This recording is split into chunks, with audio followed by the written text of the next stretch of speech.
Kwenze njani? Bazalwane. Sefale sibashaya ngama-suspension. Bathi ukuphumula. Yazi esikoleni balova ukusho njalo. Noma ufika late mina ngisafunda. Kawuvethane kuthiwa othisha bathi hayi, hamba uqhubeke ulale, uqeda ubuthongo ukuze kusasa uzolala. So nabazalwane bona kanti lo system fale siyibuyisa hayi ngihlale nge-6 months. Sikhonzele nonanana nje. Until baze babe right. We thank God. And we notice nama-latecomers. Baqhamuka sebeshaya isitepu. Bevutha bhebe ngabasele. Madoda. Nenza ukuthi singalinaki ukuthi ngilate. Ngiyayibona le plan yenu. Khanye ayisisi. Nombo. Sekumele ngithumele isikhishi njalo isenziwe babosi. Uma wena umtshelile ukuthi uyavuka ekuseni, mayisithela nje uma umtshela ukuthi uyavuka enkozweni le elindelayo. Kuthiwa bavele bavuke batatazele. Mayisithela nje hawu uphindele engomeni kwakhe naloba yilalela. Balinde ukuzwa umsindo wey'mpika. Babezwa umsindo yimba beqala begeza cabanga. Umuntu ofika nini enkozweni. Lekani ufika late ekhaya. I had a special time yesterday. Last couple of weeks I was looking right. But 2 weeks before, I did share this. I don't know if it was no problem for this matter. Something came up. I realized that I'm alright. I will study and preach, but I just didn't feel like it was right. Until he's a fit on appeal, and then man fit on appealing, then I said to myself, okay, maybe there's something for and I prayed, I prayed, but just in a little I think Vuga exeni. Khona into yafika emqoleni bathi ngayiziba ngaleso sikhathi. Kwathi on Monday ngafika ngahlala ngesikhathi sami sokukhuleka. Normally it's around 6 to 7 or 5 to 6 ngibe nje lapho. But nensuku everyday. So nginotice ukuthi hayibo kunencwadi ezoyithuka kade ngiyifunda ngiyiqedile. Every time kulesifundo yazi ngifunda incwadi ngiqede ngifake ngifunde. Ngifuna ukuyiqeda ziningi kodwa ziyophela mhlawumbe after 5 years 10 years. Ziningi kakhulu. Mangiqeda ukuyiqeda le ngiyifundayo ngifale ngibeke lapha. Ngiye eBhayibhelini ngithi I just to go through a Bible. Something said just go to Mathew. And then I read to Mathew and then ngabuya ngase ngithi uNkulunkulu yini le enza umoya wami ube phansi. Then something say funda incwadi kaCharles khona ubaba uCharles version. Mangifunda le ncwadi when I just go through something just the headline say save some. You know, in Jumayelo, and I was like, hey, interesting. Umlayezo what is save some. Then I started reading. Lezi zintathu bazolwane zangemazi. Kodwa futhi zangikhumbuza. Yokuqala wathi uCharles Spurgeon. Ibandla elingavangeli liluza iunity. Umzelwane ongavangeli olahlekela uthando lakhe lokuqala. Usho njalo those things. Siningi wazichaza but lezo zahlala kumina. Now I ask myself ukuthi I've seen this before. Ukuthi ibandla ngempela immediately ibandla lihlala liba content liba ilona nje. Zothu izinto zenzekayo. It's either liyadropa or libanda abantu but spiritually liyafa. Have you been in a church egcwele but dead spiritually? Uthi uyakhonza uzwe ukuthi hayi khona into engahlangani. I notice and I realize njengoba iseqale kumina spiritually ngizo siyadropa. How much more abanye bazolana? And it became a concern. So I said to myself, what can I do? Then that's when I thought it's better sime ngencwadi kaJohn kancane and try to work with this new message of the gospel. So Matthew 28 but before we see Matthew 28, our Peter Bible amnyama ngicela bashare page kulaba abancane Mathew 28 sizofunda khona namhlanje. But then yesterday I did something strange engade ngagcina kuyenza uzubona ukuthi ngempela umuntu ubewa engaboni ngempela umuntu ubewa sengahamba la emgwaqweni khona umhlobo wami azulani usikisa sihlala khona noma kahle ngiyabona ngibona imoto emhlophe emegate kwakhe uke wagula ensukwini yabavelelwa inkinga manje. So ngibona imoto emhlophe mina ngicabanga ukuthi hayi ngoba ngiyazi unengane ehlala kuNtuzulu mhlawumbe enye yazo la hlala sentathe advantage ukuthi uzonjani ngoba angekho la sele kwagula uhambile. Then ngahlangana nomama ngiyamuza ubaba achazela hayi no mina ngihlala la kodwa ngiqashela ekhaya kodwa kuba ngcono hayi ngikhuthazela. Then ngimshiye ngihambe emflatheni mhlawumbe ibanga lokusuka la kuye emnyango something just turned up. You didn't tell him about Jesus.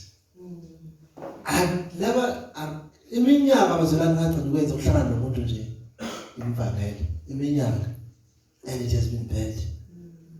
Now I said kusisi how ukhonza you can you imagine out of the blue kind of talk again out of the blue ukhonza and by grace now sisi wa responder ngendlela epolite because it esengimuzile ngenhliziyo ngathi mhlawumbe ngibe rude ngapho but ngomoya kaNkulunkulu nawo ngidlula politely saxoxa and then ngam-invite enkonzweni. So bazalwane uyi-guest stage namhlanje ngicela nimshayele izandla.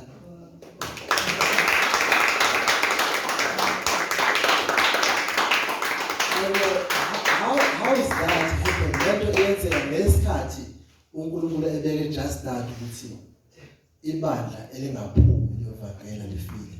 And then I did it once and ngahlangana nomntwana kaNkulunkulu ufikile la endaweni akhonzi nawo usherele ukuthi ukhonza ekhaya khonza assemblies of God and immediately I knew ukuthi umntwana kaNkulunkulu.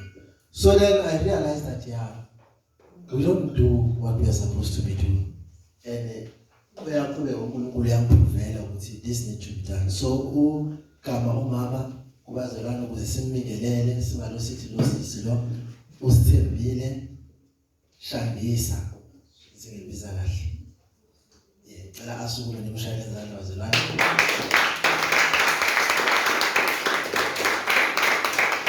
So umama uFrenki onomoya omuhle ngixoxe naye ezisengaxoxa noma kahle bazongithi ngahlangana nomunye umzalwane kahle nomthunyiwe bazalwane mina ngiyathula so ngithule chips so as umuntu omdala akathuma ngomthuma hambe izule futhi omdala umthuma hayi ukuthethisa awusheshanga manje. So ke ngihamba ngisebenza mina so uma kusithembile bazalwane simaphuma inkonzo sizintroduce kuyena simtshele ukuthi la ekhaya sikhulekile nimtshele ukuthi sibaningi hana kunala kodwa ayibalova unana balova abanye ke kancane I don't know uNkulunkulu siphuca ngobaba amatoho siyakhathaza lento athi sizothandaza ukuthi abantu bangathola. Okay, Matthew 28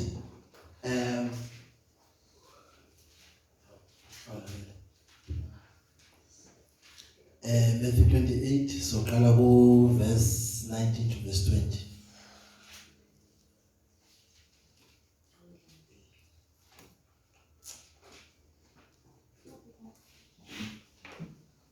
Matthew chapter number 28 from verse 19 kufunda kanje. Ngalokho hambani nenze izizwe zonke abafundi nibabhaphathise egameni likaYise nelendodana nelikaMoya ongcwele nibafundise ukugcina konke enginiyale ngakho. Bekani mina nginani izinsuku zonke kuze kube sekupheleni kwezwe. Sicela usisina sibongele izwi.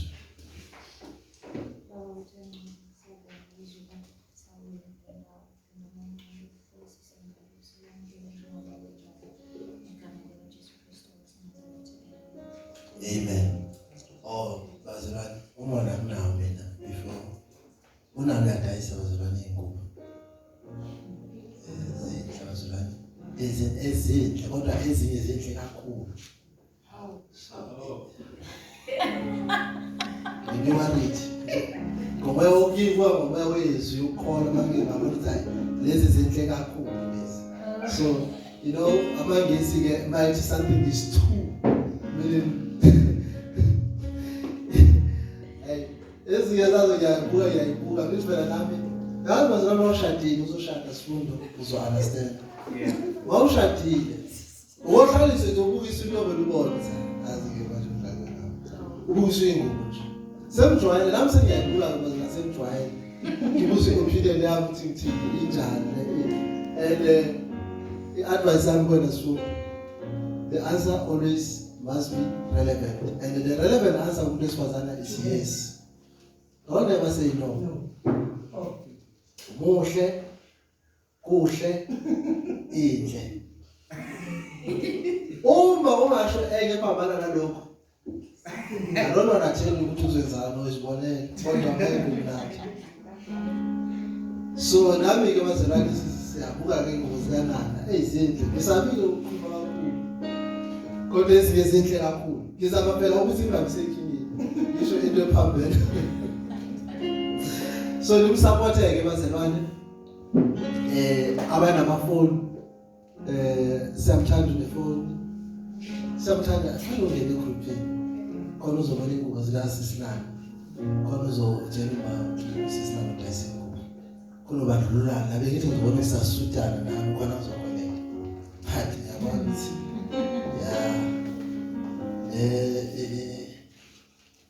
iziyena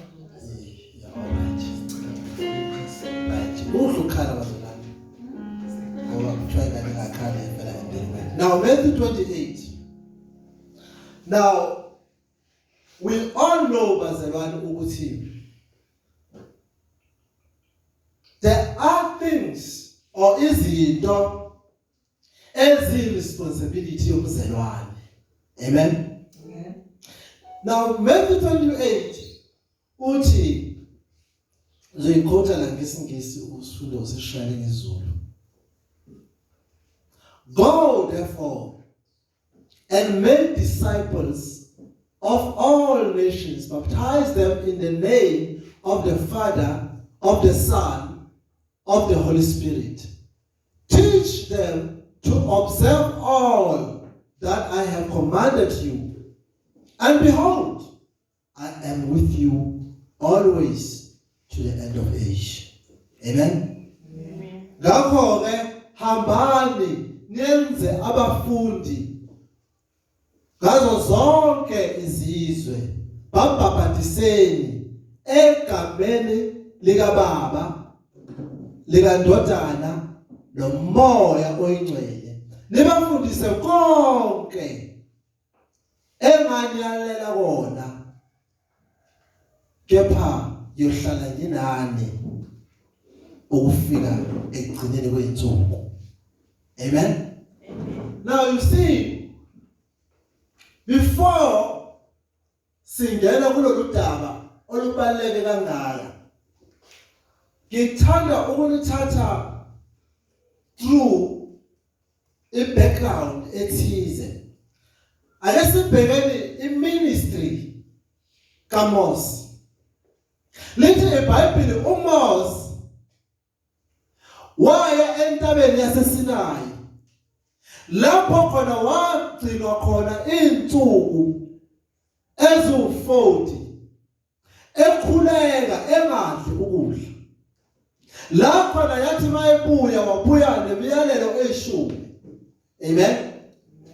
Now uJesu Kristu qobo lakhe uma eseyizinsuku zokuqala umsebenzi wokushumela ivangeli. Lithi iBhayibheli wahamba waya ehlane ewagibela entabeni ethize la khona wahlala izinsuku ezu-40 engadli. Amen. Kepha ekhuleka ezilungiselela ibandla. Now look at this. UMose mayebuya lithi iBhayibheli wabuya nemiyalelo eyishumi. okuyindlela abantwana bakaIsrayeli abazophila ngayo ngokukaNkulunkulu. Now lo Jesu naye lithi iBhayibheli uma ebuya after 40 days and 40 nights entabeni waqala washumayela ivangeli. But one of the important sermon washumayela is Matthew chapter 5. Amen. But we are not going to get kuma details aka Mathew chapter 5. But into esizama ukuyiveza ukuthi lo 40 days of prayer and fasting was very key because they prepared something khuluma lana ngoMose noJesu Kristu. uMose wayeprepare ukuthi abuye nemiyalelo eyishumi. uJesu yena uprepare ukuthi azoshumayeza ebandla evangeli. Now there is another 40 days. Lethi zonke la kuyona manje. Lethi emva kokuthi uJesu avuke ekufeni wachitha 40 days nabafundi bakhe. Very important masebani. Why did he spend 40 days nabafundi bakhe? Now uJesu has been nabafundi bakhe for 3 years. Amen. And he has taught them so many things that umpostoli uJohn uthi ezinye zalezinto abafundisa zona abakwazanga ukuzibhala phansi ngoba iBhayibheli lalingeke likwazi ukuyicontain noma sasuka leBhayibheli mhlawumbe ngamalendlu. Amen. So meaning abasethi kodwa lezi esibhalile zikulungele ukuba usizo ebandleni. But ziningi izinto esayifunda kuJesu Kristu in 3 years. I want you to understand. uJesu wafundisa ibandla. Amen. Now let us reverse back. Let's iBhayibheli in heaven awufunyananga owakulungele ukuza azosindisa abantu. Then uNkulunkulu decided to send his only begotten son. Now ngamanye amazwi at some point uJesu watshela wathiwa go and save my people, make them my disciples. Amen. Amen. So uma kuthiwa we are Christians singamakristu kuthiwa silabo abalandela uJesu abafana naye, meaning yonke into enza uJesu we have to walk in the very same footsteps. If Jesus was sent from heaven ukuthi azosindisa abantu, so is those who are his followers. We are called bazalwane to go sizosindisa abantu. Now 40 days. This was a special time and a very crucial time. Now let me tell you something about these 40 days. There were lots of stories that were reported about Mathew, firstly Mark, and secondly in Mark, thirdly Luke, and John. They give us our details actually about 40 days. But when you look at Mathew, it's very summary. Mathew doesn't actually details amaningi. He gives us here and there, but he gives us a very important passage. Now, let us look at the importance of this passage together.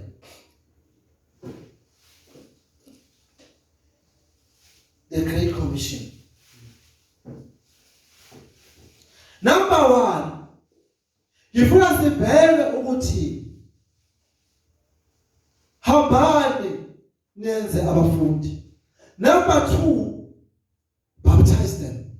Number three, teach them. Amen. Hambani nenze abafundi, nibabaptise, nibafundise. It's very important. Now, uJesu siyazi ukuthi wasindisa kuqala abafundi bakhe abawu-12.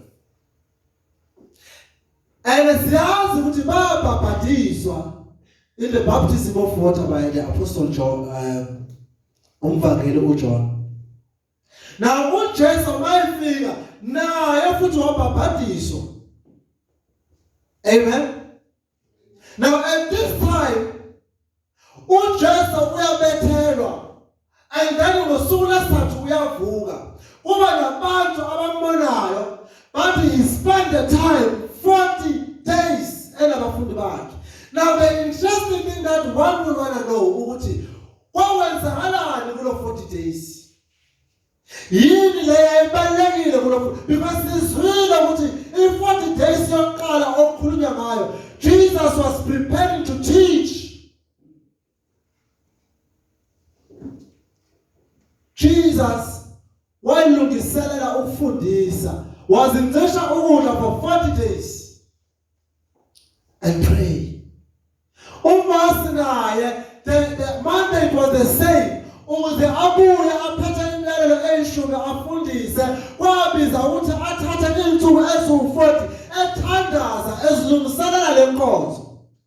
Now uJesu after 3 days efile uyavuka, then spend 40 days, and those 40 days ubaluleke kakhulu because there were things that needed to be sorted so that abafundi bakhe bazoba ready ukufundisa.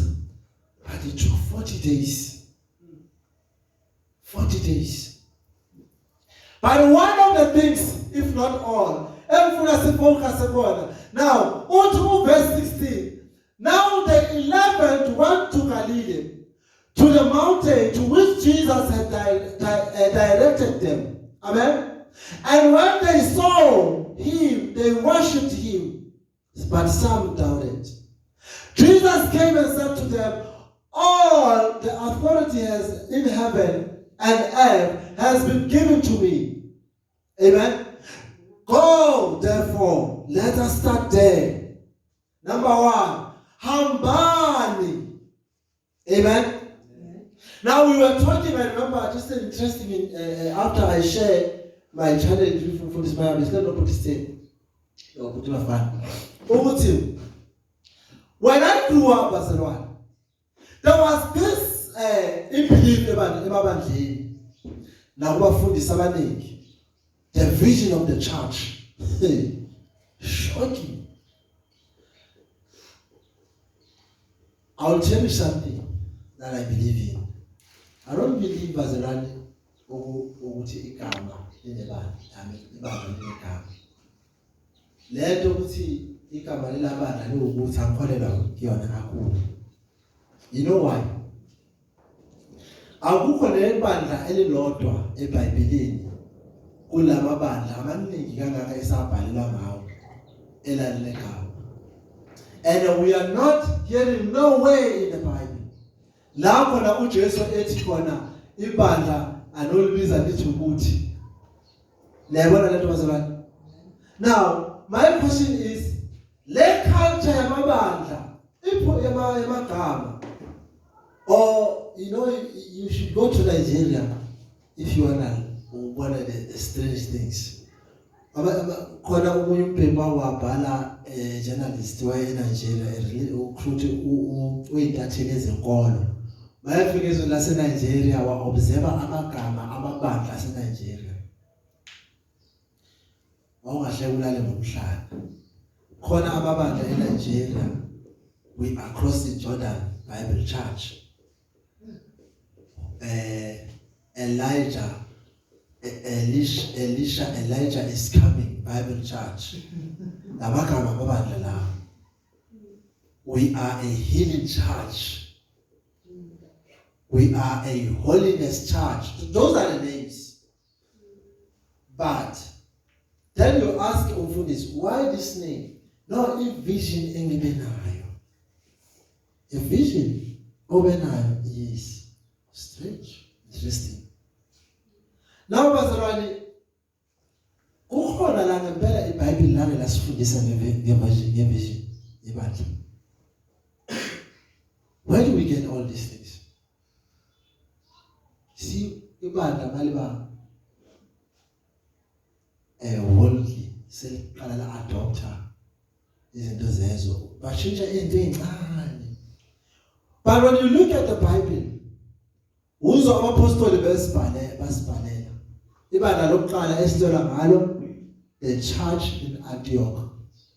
Ibandla lase-Antioch kusho ukuthi kwakuyigama lendawo kuthiwani abazelwane base-Antioch. Elesibili leyibazalwane the Roman church, in fact yagcina kuyi-Roman Catholic Church. Leli gama elithi Catholic lithi universal, ibandla likaKristu emhlabeni wonke, because amaRoma aza ne-idea ukuthi no, they will go and plant amabandla ngokwakha ibandla likaKristu. That is why kwathiwa it's a Catholic. Catholic means universal. Amen. Now the third church is ibandla laseKorinte. iKorinte namhlanje sakhona. Kube sekuthi ibandla laseGalatia. iGalatia isakhona. Mina abapostoli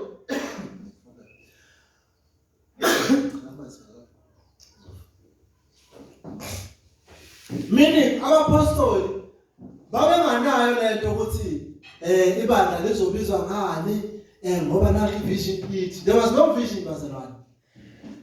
But i-vision ikhona iyodwa. Lo wonke amabandla or ibandla likaKristu emhlabeni wonke lemizelo kwi-vision yodwa. Leyo vision nanzi lithi uJesu as he spent time wayesethi kubona hambani.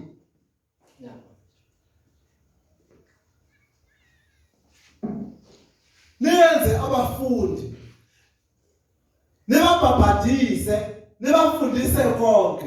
Meaning the vision or umbono webandla ulapho nje. Ibandla kumele lihambe liyoshumayela ivangeli, libhabhadise, ibandla lifundise. That is the vision of the whole church. The minute umuntu athi I've got a vision, i-vision yaleli bandla ithi I know lelo bandla lona likaKristu. Because uma ngabe kuyibandla likaKristu, i-vision yalo yayizoncika kuloko okubhalwe la uKristu, yiloko uKristu athi makwenziwe.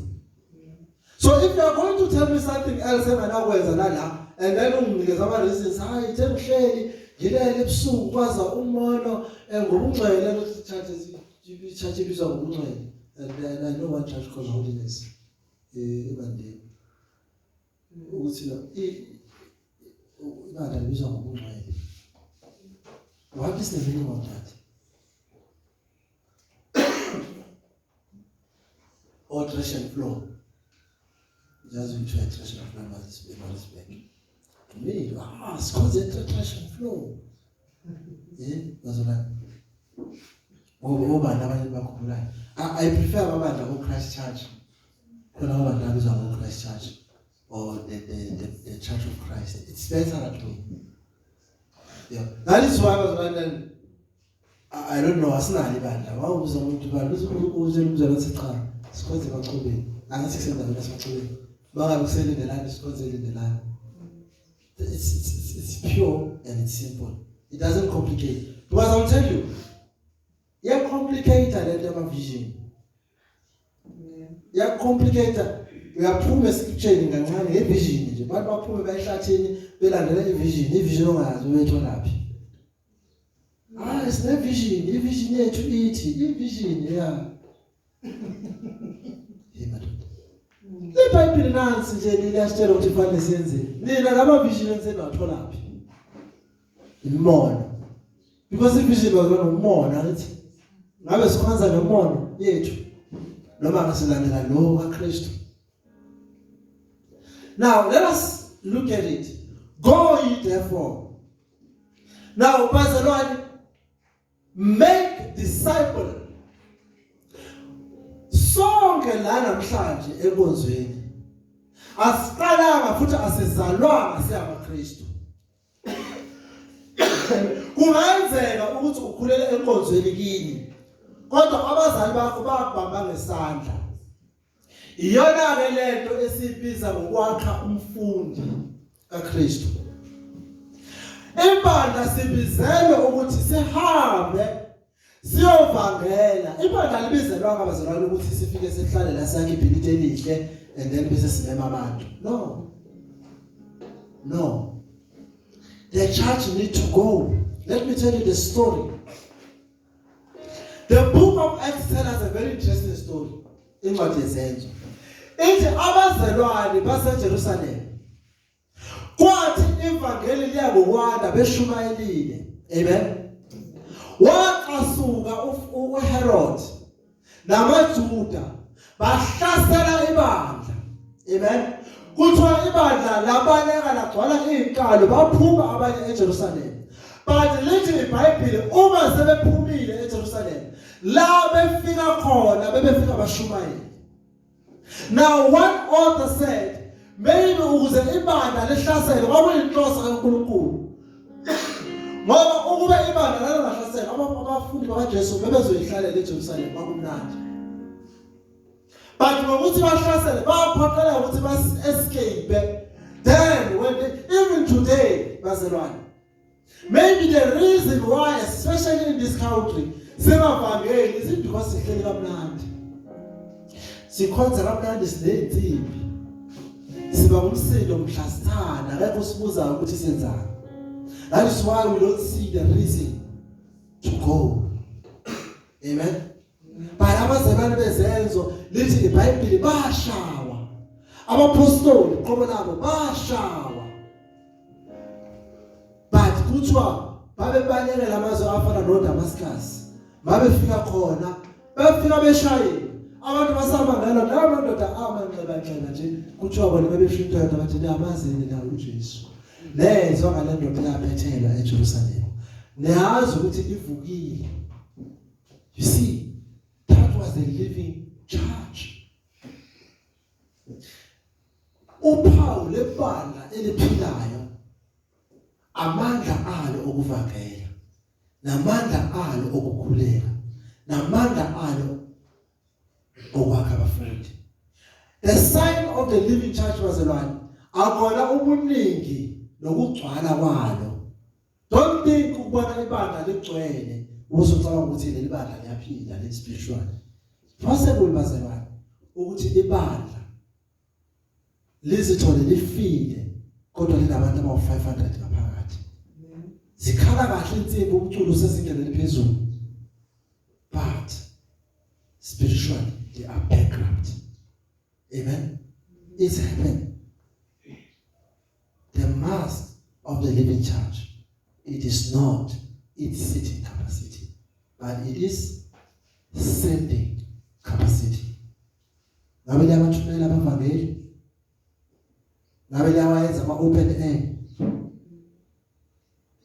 Bazalwane, that is the living church. Umshini uyajabula ngaphakathi uyathanda ama-open air. You see, that is a living church. If leli bandla lasemachwebeni lingaziyenzi lezo zinto, we will die, we will suffocate. Amen. So we must go.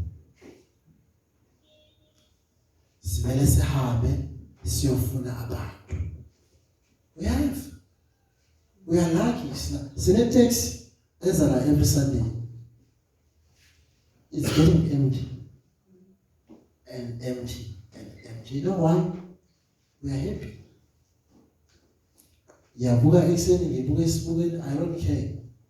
Get transport and I get there, I go and I come back. It's fine. Amen.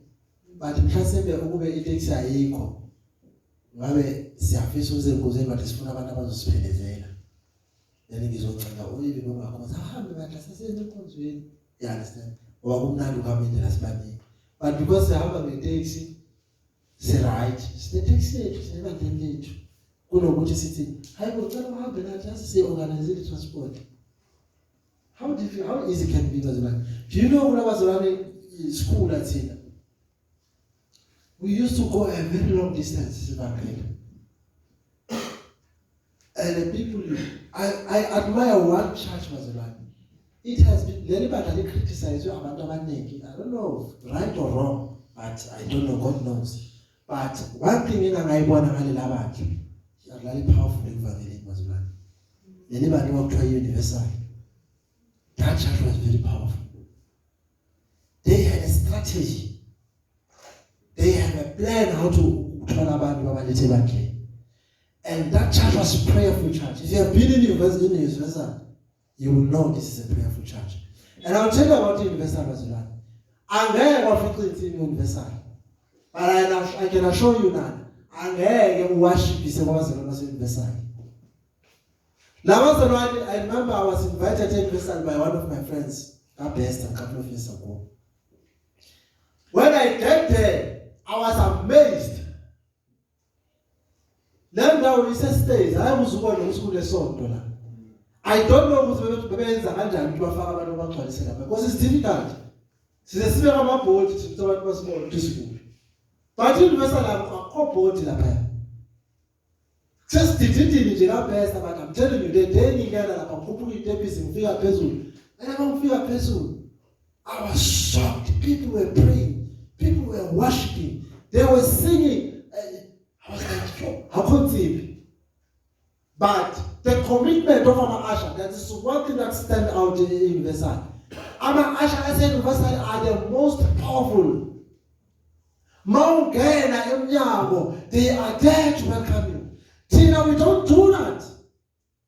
People are coming in, we just look at them. Amen?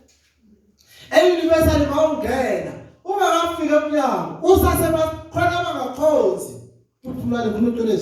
Baba la passage must be seen. Bayilalela inkonzo ba umsebenzi wabo bona ukumukela abantu. Inkonzo bayizomtamama kushunyala. But bagade ongenayo. Mawungena bakuhlangabeza. Mawungena bakufunela indawo yokuhlala. Mawunengane immediately ikhala. They are there. Kukhona ama-ushers ahlala phakathi kwabantu. Bahlukenze nge-uniform. Ngambhela kahle phela ngeMbusane. Abanye babe master-PC. Mina ngiyafunda bazalwane bangihambile. Ngiyagada ukuthi yile nto engaphuma ndala. Phakathi kwabantu kuhlele asha. Wakhala ingane nje la kulo line. Igxuma kuqala ilekele umama. Kuthulisa ingane. Ngothando olukhulu. Amen bazalwane. Abanye balapha. I don't know about Asha Banga. Abanga Asha Investment. Where you entered the forest, I think where first time Namingere was around 80. Then I was 40 something. Just ashes. You see, most of Amabanda, especially now how it went in this, everybody wants to be a worshiper because they want to be in front. Everybody wants to be a pastor. They don't understand the service. The service of God, even is very important. Now, when we need to understand these things, we are called to grow a band. But we have to have the right attitude. Amen, Bazaran. People need to, like, my day na lapaya. Ukhawuliwe, usehangiwe, usembuziwe nanegama, usekholiswe nanesihlalo. Amen. Just a couple of years ago when I was in Bible college, I'm Semarisbeck. Hey, I was shocked. I saw Amakesha at the age of 70 be ama-asha. Wangaza enzi indisweni, obaba abadala bagqoka amasuti amahle, kanti baphathwe njengamantombazane bahlala endaweni ethize. But laba belungu laba abayiboni kanjalo. In fact, the older they became more focused on the service. Ngamfika Amakesha emunye kade imoto. Ungacanga ukuthi sicashalana. Sekhe, no. Why drive the X5? A very rich white man. But umile wasesangweni ugqoke lezi zinto zama security kushise egqoke isigqoko ugade imoto yamethi bekuxotsha imoto so igate lakho liyakhiwa so fale when a code in security code uyayishaya ngene imoto ayishaya uma lapha ikahla lidala lima lapha lifocus lapha abethi kuna service sasekuseni ntambama sokuthi abagade ntambama bazowathi abagade ekseni bazowathenda iservice ntambama kahle abanye bazogaba basho njalo So there was that old man obelapha. Kule gate labantu abahamba ngeenyawo. Khona omunye futhi uphethe nje nephephana amaphephana ukuthi kuney'nhlelo zakhona kuneservice ukuthi mawuqala ukufika nansi ifomo yonke leyo nto. Khona abanye ababemnyango bawungena nje bambingelele. Sawubona. Abanye abashocked omunye wafika wabingelela ayitshela ukuthi nje ifonini kusakugcwala amafonini esikoleni sethu. And then the guy like, how are you? What's your name? And I said, Ngubo Nkosi. And then he changed. Oh, wenzula, nami ngiyenzula. And then he gave and we laughed. We didn't touch umlukuzo kulubisi. What hell, wenzula? Nami ngiyenzula. Waphela isonto, wafuna ukuvela. Awushaya ingoma uzobona ngisi. Now you see, it's a strategy. Already he speak your language. You know what the umuntu afanele ngabukhulumisa. But they understood ukuthi ukuze sizuze nabanye abamaZulu kumele nathi sikhulume isiZulu kanye nabo so that sibazuze enkosini. So go and make disciples. Kumbeza ukuba ne-strategy njengebandla. Amen bazalwane. Kumbeza ukuba nani? Ne-strategy. And the strategy singabi namahloni bazalwane ukuba yi-asha. Walk around la. Uqalaze. Akekho umuntu omusha ufikile especially ngesikhathi kufika ho10. At least masokushaya mhlawumbe upast 10 uthi uyazi ukuthi haya normal abantu abafiki. Sayiba lincane vele. Amen. So ibandla sibizelwe leyo. Ibandla lingayenze nje they will suffocate and die. In fact I call them self-centered Christians.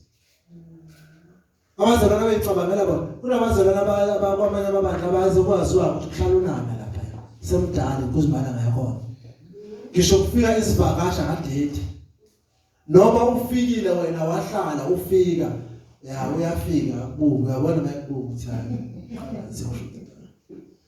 So we mustn't be that kind of abazalwane. Amen bazalwane.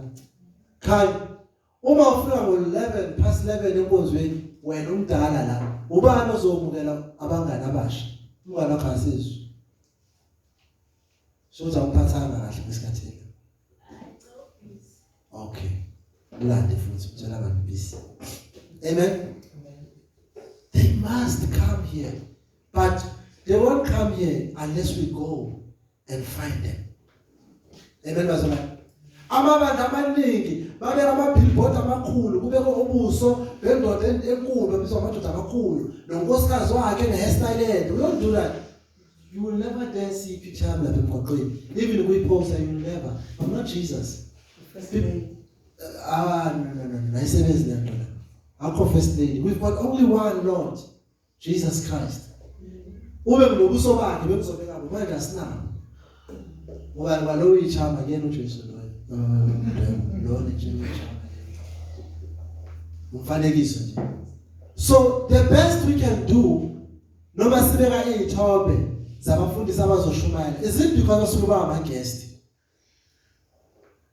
Hayi ukuthi bawuhamba nje uya lapha elindelana ukuthi kunesithombe lapha angazi nje labandla i-short left kunomama wakho shayini weave yabiza la weave manje nobaba wakho angazi ukuthi wayini babe charge ngibona mama mawubuya kanana ngathi ibona kahle mawubuya kanana. So the bagqoke like famous angithi abantu bathanda izinto bazama ukugreater leyo image abanye isikhaphula bafundisi wethu nomfundisi webazalwane mina kuya ngami nje ngayishumayela ngobhaqa sengenzela laba abangakakhulu ukubona ngixanga bashayela umshisi wavele khona abangakhulu abazona ngifuna ukubalimaza kahle gogo ayikho into ebiza ukuthi siswenke basezenkonzweni. Balise in fact abanye abantu benqabela ukuyeza yona nje bayibona yona lento ukuthi hey babe ngena la sebabuka phansi phezulu ngicela bayiphathele ikhali zabo ashone ezayo ngoba ezayona ngakho umuntu lebele babuka phansi phezulu. Ngiyajuluka ezami yakitchen lapho sikhathi sehini lapho. You understand? I'm not saying ugqoka clean ngobasimani ngiyabathanda abantu besifazane ababasha enkonzweni but just like uPaul Paul esho encwadini Timothy uthi mabahlobe not only nelifunde lo verse uthi abantu besifazane mabahlobe hayi kuphela ngama-breedings kodwa nangaphakathi. But I remember umfundisi wami wamtshela enye yona lento ukuthi osisi babe bahle kuyisebenze ekuletheni abantu. Tshela nje is very interesting. Umfundisi uNzuza engakakholwa waya kwababeka itende endaweni lapha ngaseMount Bricks Farm. Umfundisi waya mayifika khona usisi omuhle omude gqoka amahili muhle yena uyinsizwa mayifika ibona lo sisi omuhle abela amahaka amjabulele. Hey inkosi malanga ethi ngijabulise nje ukuthi lo sisi omuhle kade uyangihanga angene enkonzweni uthi hayi ngamjika nje ngiyetendeni. Hawu usekhonza yini sakhe hayi ngisayitendeni kanti inkosi malanga iheha lo sisi. So I'm trying to encourage ukuthi yes awusisi bafanye babe bahle but it mustn't be into eletha pride but akube into esiyenza because we also you cannot tell umuntu esifazana not to be beautiful. It will be unfair. In fact mina ngiyangikhozi nabantu so uzenza uzobuza mawusofika la enkonzweni engakuboni kahle umuntu esifazana noma ukusephiswa ngafika la elenga kunamsebenzi naye but unanana uyimodel phela nana vale basemkhomba sithi sinomi sidebe kwazi ukuthi sikhuluma ngobani intombazane ibenhle. Amen. But hayi ngaphandle kuphela nangaphakathi nomoya wakhe ureflecte ubuhle bakhe kuhambisana nayo intombazane umzalwane mayengena la abone ukuthi hayi lo sisi akuthi bayibingelela uma smile kakhulu smile kahle ni understand abantu kakhulu. You see umfundisi namhlanje uyatestify wafike waya kulelo tende lasuka itende from there waqhubeka enkonzweni akwenye inkonzo wasindiswa. Couple of years later he got married to that same lady. Uba umfundisi ngomali wabona many years asayingane now Asha no sisi. Now today they are married. But I'm not saying ukuba Asha is like whose position for umshado. Mara ngizama ukutshela ukuthi it was an attraction on the right place at a perfect occasion. Nathi sabazalwane we need to place ourselves. We need to go to people. Uma befika la futhi abasithola sisendaweni enhle ngokomoya. Amen. Amen. Now, the other thing is, all nations, but we mustn't be choosy. We mustn't be choosy with this shumaizaban. I preached a passing. After I came back at Bible College,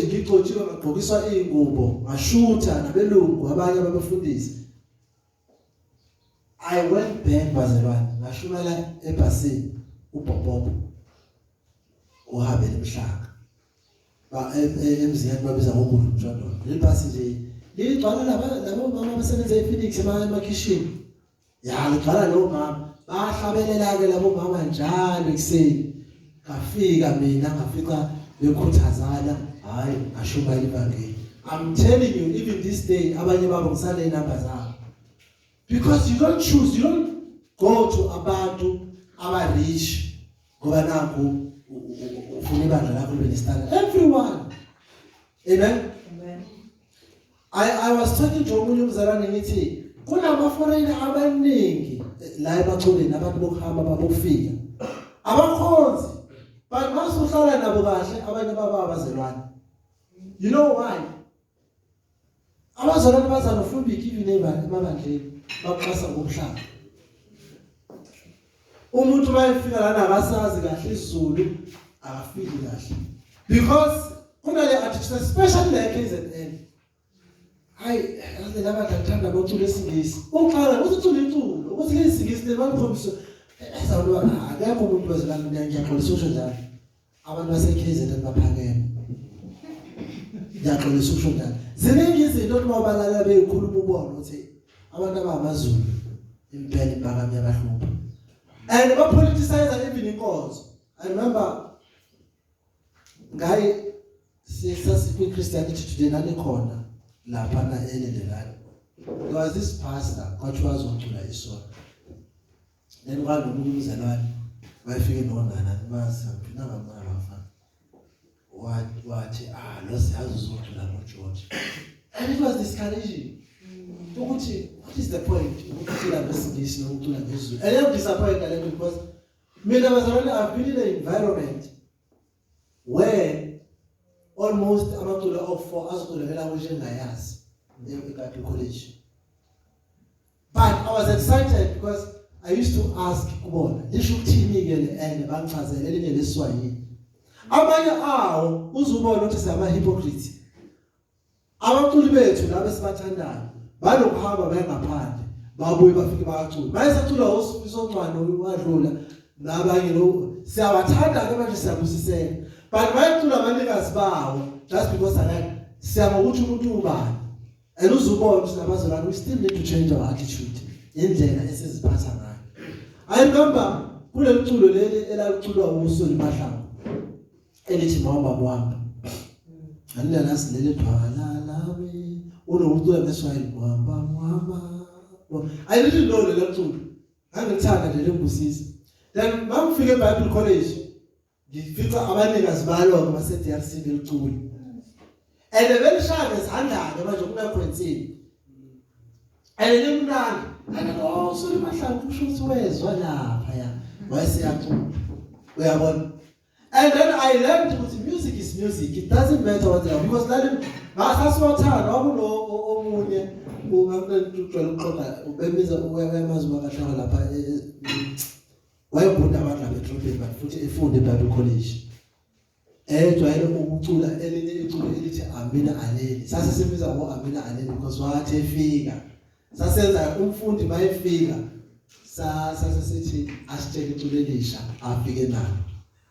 Mayiphume eKenya asicule laseKenya because we wanted everybody to be accommodated. Wonke umuntu azizwe ekhaya. Mayiphume eZambia as a result kunamaculo mina engiwazi laseZambia. Kunamaculo engiwazi laseDRC. Kunamaculo aseKenya engiwazi. Acula futhi ngama language and futhi ngiyawazi asho ukuthini because ngangibabuza ngizefaka phansi. Why? Thina saba South African. Sasa endaba thina uthola ukuthi iculo lezulu lilodwa. Why? Sifuna laba baziwe basekhaya. So as in the church bazalwane. We need to have njengoba kade complain namthonana babefika beculelami bale mixa kodwa elabo balishaya ithule ngezulu. It is a fair complaint because kuzofika let's say abazalwane baseBloemfontein. Into ezoyenza kube mnandi even more. Ukuzithola sazi amanye amaculo abo. Ngiki right mshini? Ithi befika bahlabela iculo orimina owena sisesifunda iculo ethi ayikho into emnandi njengale. One guy owayemissionary wangitshela into eyi-one bathi ayikho into ehlaba umuntu kuphela njengokuthi ufike endaweni yakhe elindele ukuthi uyi-foreign umbingelele ngelanguage yakhe. Even if bengafuni ukukulalela he will pay attention because bengakulindele. You know mangaphuma manje nani ugele airport uye eZambia. Mawufika eZambia airport uthi ngiphume eSouth Africa. Then ithi besaba introduce uphume eSouth Africa baba bona ukuthi ngurishana. You will know they will pay attention. And they'll know, where did you learn that? Immediately usaw omunye wabo. Why? Because you speak the language. And the Christian, we must learn to speak the language of abantu. We must understand people. We mustn't be the type of church where we are content. Thina ukuthi is right. Siyazi uJesu bona bamazi and fine. No. We must speak the language. We must go to all nations. You know? Mshini awumnandi lapha esikoleni. And only to find one I asked my brother, kusho ukuthini ukuthi Amina Aleli uthi kusho ukuthi hallelujah amen. And I was like, hey, akuhlukile kakhulu iSwahili leso. Then I was like, oh, akuhlukile kakhulu. Khona elinye ikhehlela lafika lina 72 uzofundela umfundisi. Mayifika ekuseni we said to him, please mkhulu awusiculele iculo laseLibombashi DRC. And then you know what? wasukuma ngenyawo wayengasazi isingisi at all khuluma French wasukuma ngenyawo wayesethi wathi bonjour sathi bonjour wasesho ngendlela yakhe batoleka baye wasesichazela ukuthi leli culo engizocula la ngakithi lisho ukuthi lokuthi lithi khetha ngoba mina ngikhethe uJesu wayesiyaqala yazi lithi shakuya mina shakuya masiya. Now I was excited and then he started singing it eshaya izandla even if iculo lingamnandi but umoya esasinawo lo moya wobunye wawenza ukuthi singalinaki ukuthi limnandi noma likhomnandi but sijabulela lo ofike endaweni yethu efika futhi eyikholwa ezofuna ukushumayela ivangeli ngakuzo wamfundisi la ukuthi limnandi licula nalemoya strange sayazi. It was not very important also sipitilisha sengakhona but I'm telling you it normally took us a week or two. By that week sasaflow engathi ngiyakhuluma ukuthi angwakhohlwa namanje. So now nami manje if I can go edrobheni kubangani babathu bakhona abantu mangifika lapha ngifika establish mangifika lapha nothi basandile lokuthiwa hayi ufuma lapha enanda umZulu awubabazi mhlawumbe ukuthi sonke samaZulu phela baba mangifika lapha ngicula ngendlela yabo already. Can you imagine ke ufika kumuntu ongakholwa oyiforeign ufika umkhulumise ngelanguage yakhe already so create a bond. You understand? So sekuzobalula ukuthi bawuthi hoza enkonzweni yethu uzoza because already you have acted like a brother uentshenge ngosisi wakhe njengomfowabo. So that is how we need to preach the gospel bazalwane. Be aware. And then number 2, baptize them. Jesus said baptize them. I don't want to give deliver cool kule because engafuni ukuthi ile deep. But the issue of baptism is just a sign. Uphawu lokuthi ngibethele kanye naye bawushoniswa phansi emanzini ngavuka kanye naye. Amanzi benze purity ukuthi izono zami sezisusile. Mina umzalwane mayisesindisiwe. That's why ukuthi go therefore and make disciples, baptize them. Ukuthi basebekholwa. Amen. Baye abakhomite baye ngokubhabhatiswa esihlanganaleni kwakuphawu lokuthi sengomunye wenu kusindisiwe njengani. Amen. So well maybe we still need to change that because maybe some of us are not baptized yet. Amen. But we need to do it. To be baptized. Amen. Baptize them. To prove which izono zabo zisindisiwe. Abesethi egameni notice akathi emagameni. Uthi egameni lika baba, lika ndodana nomoya oyingcwele. Meaning leli gama lilodwa. Amen.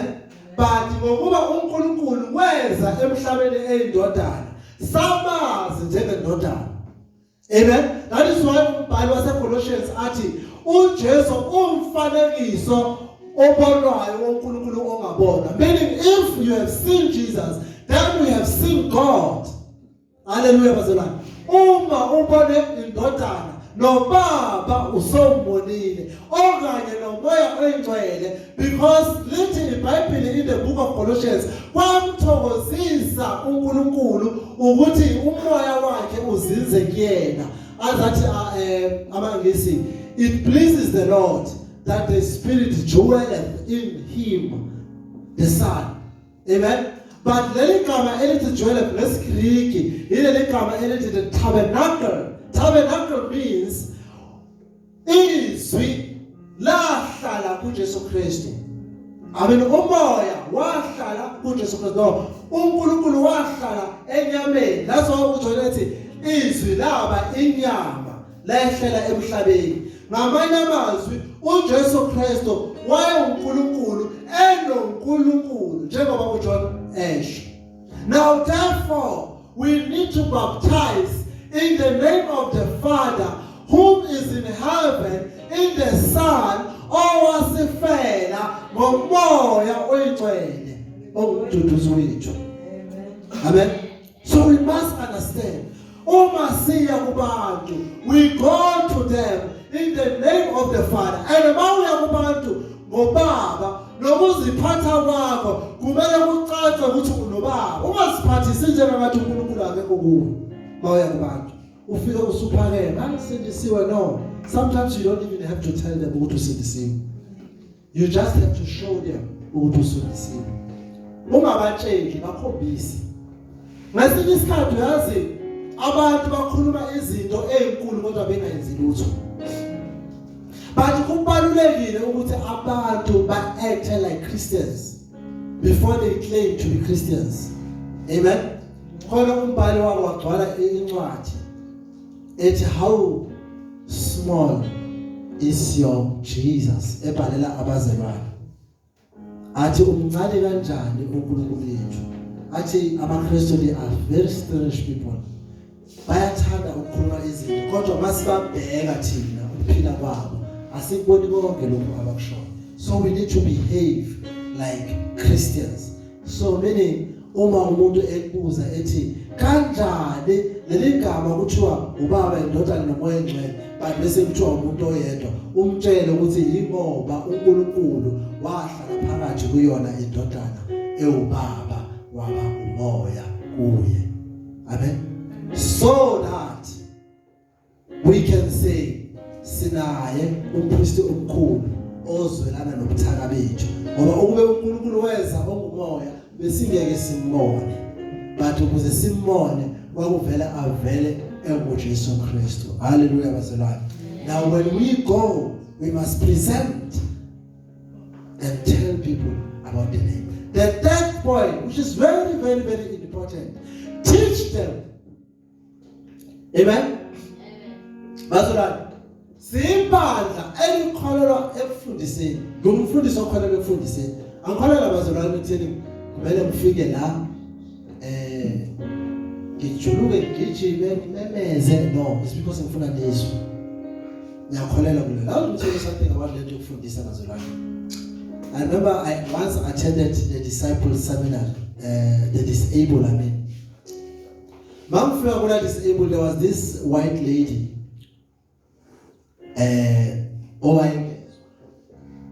So abantu abangezwa ke bazalwane bamfundisa eshumayela bahlahla amehlo babuka umfundisi because they read the lips. Now lo mzalwane uyatestify so sasizofundiswa esibala ukubaluleka okunakekela abantu abadisabled emabandleni. So lo sisi lona uthi abantu they were very excited bephamisa izandla bebusiseka abantu mina angizwa. Why ngingezwa uthi ngangizozwa nami ngibusiseke ukube umfundisi wayemile esibuka. Isizathu sokuthi ngibe ngala ngibuke ngala bazalwane is so that I will connect with you so that mawenzeka ungezwanga but you can, you know, sometimes body language is important. You understand? But go to many churches. I've got umfundisi wami wasePortchester uyakwazi umuntu. The minute eshumayela bazalwane mayiqala ibingelela kumnandi sakubona bazalwane ndamlazo. The minute eqala eshumayela you won't hear anything until aqeda. I even wear school ezibhika ezingekho ezingeni. Thank God sinebhika eziclear. Wawubuza lezi bhika ezine amabhaka ngekho clean. Umuntu bayimemeza awuzwa litho at all. Now uthi lo mzalwane lo then lo mfundisi lo angizwa mezama ukubuka ama lips yakhe ushona phansi umfundisi ubheka lo phansi izandla uyavumbuka uyaqhuma uthi ngiyabona impela ukuthi mnandi lento esho but oh God only if I understand ukuthi angikwazi ukuzwa. And then from there I realize it's important. There are 3 important things asifundiswa esabafundisi. Speak loud enough, not too loud. No shumayela. Speak politely and maintain a right posture. Lezo zinto zikey mshini mawube phambi kwabantu ukhuluma nabantu. Eye contact nabantu babu omunye ugogo njengogogo last week yakhumbula ugogo wakho problem sakeso. You see? Nabazana nakho khona la ngaphakathi ugogo usemdala usebuye angezwe. Can you imagine again ngizo let's speak yasibona sikuphi? Couple of centimeters Uyalimala manje indlebazi kulokuthi eze uyalimala. When we go to people siyobangela bazalwane asifunde lokho, especially basiyobangela, because uma uyobangela udinga nabantu abanenhliziyo encane abangamazi uJesu. At least nina nizobekezela ngoba niyakhona ngithanda nokukhonza. But umuntu ongakhona anesikhathi sokulalela ibhudalo lommemeze ngazi ukuthi ummemeze uthini. That's why thina abantu asediswe bahlala siyidefend sithi ngoba bangakhona. Yini na sejaku ukuyidefend. But we must be right. We must check ourselves. How did we go there? Sifike sazithoba, sifike sa you understand what I'm saying?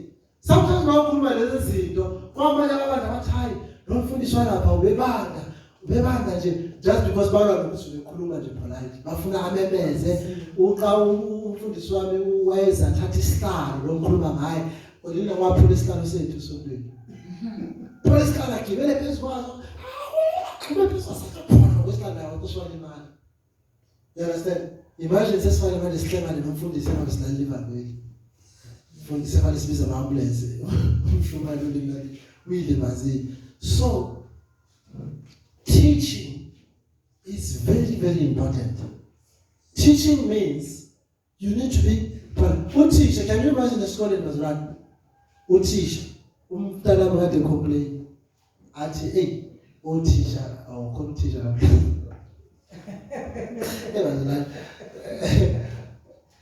Uthi umntana wami hey lapha grade 4 othisha bamemezana kungcono abesilisa. Hey akabe bazobe sexist. But umtshela, you see, he's a learner. He wants to listen. You understand? Then the teacher, he's shouting. And umntana umntana uyathuka and he end up scared. Now, kulokuthi afocus kulento angabe ayithola kuteacher. What is the character le? Because that's what I tell us when ebusweni you are very scared. And umntana omncane will find it very difficult to concentrate. Because I relate nayo uteacher nomntana omncane. Especially umntana wali umntana usafika eclassini hawa. Uyazi abantwana baka-adjusta. Mase kuwujuliswe simjwayele teacher utala. But umntana wali is very, very difficult. Because abana ukudlala no teacher. Basamsaba ilo teacher omusha. Abantu babuza azi ushika ngala ukuthi ilo teacher omusha. Hayi lo teacher omusha uyathetha. So now, can we imagine even worse enkonzweni? A pastor screaming at people. Or ngithuma unana ngithi nana kunabazalwana abathize ngoba ngiyamthemba unana kade singise elalile ejumayelo fika befundisi lawo kade nawo ngithi nana kunabazalwana lapha ngiphethe isisu awahambe lapha ukushare nawo abasindisiwe unana afike lapha. Can you imagine? Sanibona bazalwana ngoba le attitude abazalwana abasindisiwe. I hate it bazalwana because they don't, the posture is important. You must be disciplined. More than abantu. No, sanibona mina ngangixoxa ngayo last week. Sanibona bazalwane niyaphila. Hayi ngiyanibingelela egameni likaJesu Kristu. Shayila. Mina ngibona bazalwane kanje. Sizosukuma. Bazalwane sizosukuma ngalesi sikhathi ukhuluma nomama abangaka. Umntwana thina kune-culture normally bakhona nomuntu omdala sasifuna even nokumuka emahlweni uyazithoma. Now just because uphethe imali usozibona umkhulu hayi basela ngabe ushumayela mmenyiwe bakuwukuthi-ke enkonzweni yakho kuyivuselela nejwayele ukuxhuma nishaye iruth hayi khuleka bagxuma ushaye leyo ruth leyo bakuwukuthi-ke mhlasimbe nishaye izandla zisezibuhlungu. Uyabona umzali ugcwele ukudelela ayikho into ayisho ngenhlonipho. Ewuvala. Wathi bakuwukuthi-ke niyabophana enkonzweni yenu. Hayi bophana-ke kukwena. I was very offended because he was young. First ugcwele imbuzo malanga zabefundisi. La mvuselelo bahlahla engabafundisi because kwakuyinhlanga yabafundisi. So abazi babekho nathi. Kuna abafundisi abaningi abadala noma abadala and immediately ube nje uzosukumisa mina njalo isinto uzoshumayela. Ngilibele manje ngisakwazi ukushumayela. Lo mntwana ukhuluma kanjani nabantu? Kwabiza ukuthi no ukuze ukushumayele kahle ngizomcorrect. Ngamtshela mntwana amakhulu njani mhlawumbe isonto la abafundisi kahle. I-country uwade. So nani bazalwane? Mawuyovangela. Be aware of those things. Nana, you approach abantu udayisa ingubo. Do you get there and say, someone says, yathanda le ngubo. Uzoyithenga ukuthi ingubo. Ayizofanele kukhuleka. That's it's like, no, you have to have an approach. Have you seen India about guys approach? He tried India. I don't know the lyrics of India. What was it in India? But vice versa. Only book India was in Daisa. I am very humble to India. But Daisa. Little figure in India. Listen to me. Listen to auntie. Whatever auntie. No more. Woman won't get us to little and some advertising places who come to Tigek. Oti, hi. How yeah, no good than this. You put like 2 seconds. All right. But auntie, what about this one? You see, this one is very beautiful. You see, oh, where Uti, Usem La Ufuna Uzuza, wena uzule athi now thina sabazalwane siyakubantu already sisindisiwe thina sinandaba sino Jesu and that is not. Now when Jesus sent his disciples, he said they must go and teach, and the essence of teaching is based on your humility in front of our Lord. But listen to what he goes. He said, teach them to observe all that I have taught you. Amen. Bafundiseni uku-observe.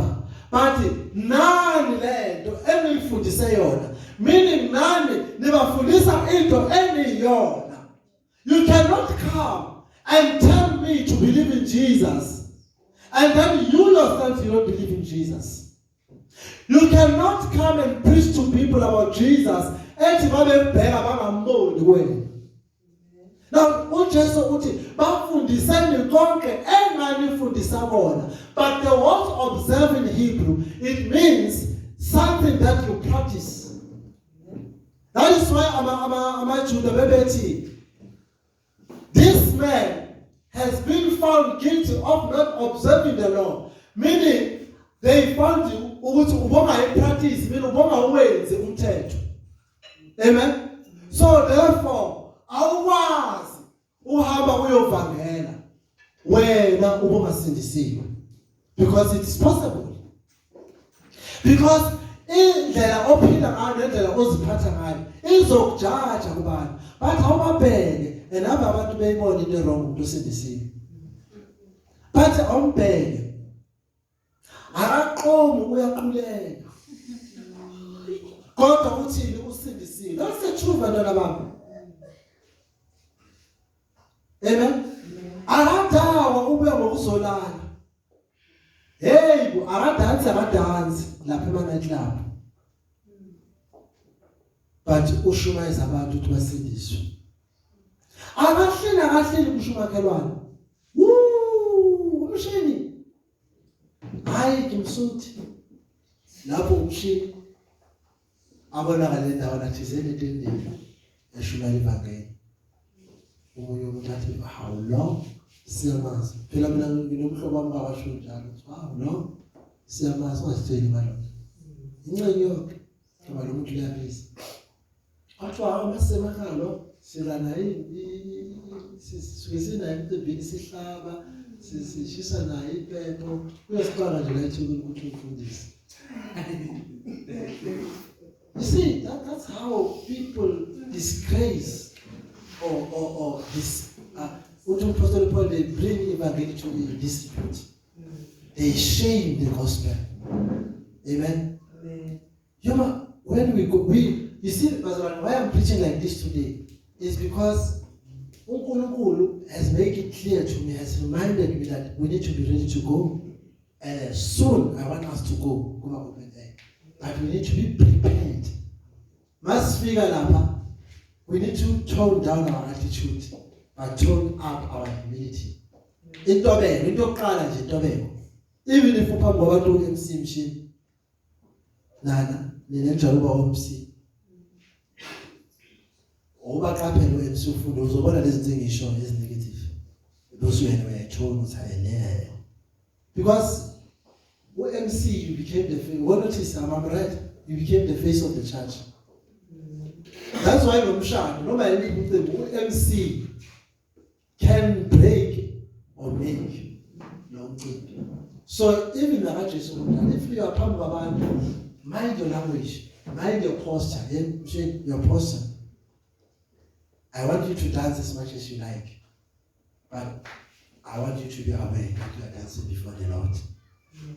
And that's what I want. People misunderstand when I say, dance, okay. But dancing before the Lord, you know how. Amen? We're almost there. I will say to you, teach them to do all. The book of Timothy, I avoid today to read about verse because I want someone I made. Timothy 2:16 OT. Oh, I read it on the Dela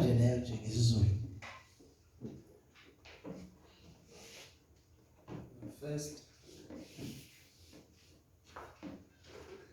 2 Timothy. Verse 16. Yeah.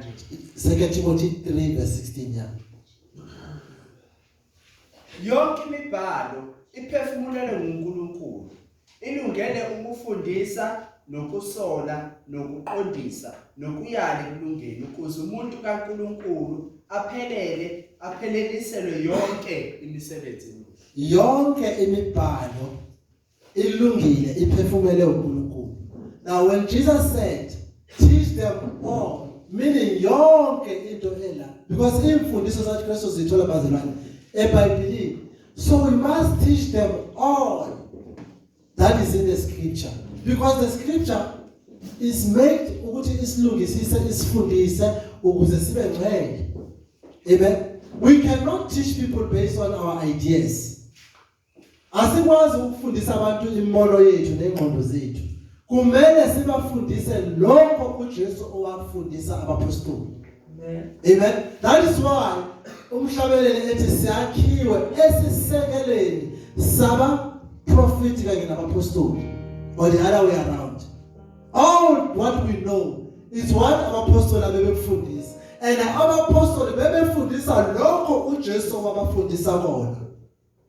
Amen. So when we go to people and we share the gospel, we must share the gospel according to the word of God, not according to our weakness. Now, we mustn't say lapha ngobugagu bethu, but kumele siye lapha njengabazelwane. Amen. But the last but not least, Jesus promised them uthi, but as for me, ngizoba nani kuze kufike ekugcineni kwesikhathi. Meaning the church cannot go unless Jesus is with them. Amen. Ibandla alikwazi ukuhamba uJesu engekho, but 40 days that he has spent, uJesu wayezohamba, but simuzwa lapha kuzona uthi ningakhathazeki, anginishini intandane, but nginishiya nomduduzi ongumoya oyingcwele. Meaning uJesu uma ethi ngizoba nani, usho ukuthi umoya oyingcwele uzobe unathi. Ibandla alikwazi ukuhamba umoya engekho. We need to go, but prayerfully. We need to pray.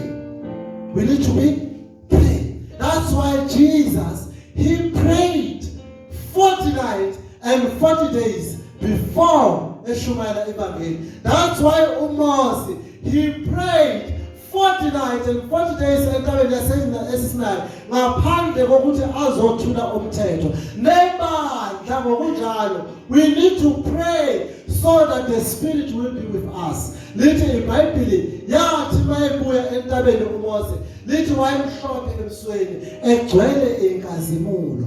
We cannot go without the Holy Spirit. Hallelujah, bazalwane. The church, it is called to go. The church, it is called to make disciples. The church, it is called to teach, but lezi zinto angeke zenzeke uma yena engahambi nathi. Uthi uMosi uma uNkulunkulu ethi go to uFaro, uthi God, I will go, but just promise me that you will be with me. If you don't go nami angeke ngize ngiye. So we need abazelwane who say, God, I am ready because you are with me. I will go and share the gospel. Because ibandla elingashare bazalwane evangeli liyafana nebandla elifile. Go and share the gospel. Now some of abazalwane, now I'm closing, I'm getting personal with you. You are not doing right empilweni yakho. Is it because you have neglected the true commission? Ngesikhathi sisindiswa sonke kunabantu abasohola ngezandla. Nathi futhi ngesikhathi sisindiswa sasithanda ukutshela abantu ukuthi sisindisiwe. Sasithanda ukumema abantu enkonzweni. Now uJesu mayekhuluma nebandla laseLudesia uthi bhekani ibandla lenu lihle, bukani yonke umculo wenu muhle, abesethi kodwa kukhona into engayithandi ngani, nihlukene nothando lenu lokuqala. What happened now to the attitude you have ngesikhathi uqeda kusindiswa? What happened, Sisibongi? You used to go with your mother, am I right? Nihambela abantu. Machine, am I right? You used to demand ukuthi kube nama open air, but nobody is approaching me. Why? What happened? I myself, ngazibuza umbuzo ofanayo. I remember ngisanda kusindiswa. I couldn't wait ukutshela abantu. What happened to you, mzalwane? Izinto zakho azihambi kahle. Umsebenzi kuyaqhikizela. You have lost your first love. Even if you're concerned, awulizwa kahle izwi. What happened? Is it because ubundela izwi ngaphandle kwena lize liyakusinda awulikhiphe awushare? Let us go. Someone said, mfundisi, on Sunday I work, angikwazi kuya. I wish ngolesihlanu enziwe sempilo kozele bathi angikhona. No, there are many ways. We need transport yokulayisha ipika. Can you kindly go with us with your money? That's how you go. There are many ways to go. Oh, mfundisi, I'm far away. Nguzama ngiseMaritzburg. I can't. Zama, please, where you are, pray for us. Siyovangela. So uma wengcwele abe nathi. Ziningi indlela zokuya. Let us go together as a unity and preach the gospel, make disciples, and teach them all what Jesus asifundise bona. We must, because Pastor, we will be rusty. In fact, some of us, myself, I feel rusty already. Semi rusty because I don't evangeli. Ayikho bazalwane into emnandi mawumzalwane okhona ngempela ekufudumaza inhliziyo njengokutshela umuntu ngoJesu umemele enkonzweni then umone efika, especially uma engazali noJesu. Ayikho into emnandi ngaleyo. Now lithi abafundi, they waited at Jerusalem. Lithi babehlangene e-upper room, the Spirit came. Guess what? Kuthiwa kwakuhlangene abezizwe abengebona ngisho amaJuda abangakholwa mabezwa bekhuluma ngelimi kuthiwa basebethi kubona baphuzile wathi uPetro no, so that the prophecy may be fulfilled, so that the prophecy may be fulfilled. Let us go. Asukumeni ngenyawo and pray. Let's worship bazalwane. Let's worship in spirit. Hallelujah. Isojula. Just my apologies to take a little bit longer. We will continue with our message. Go ye therefore next week.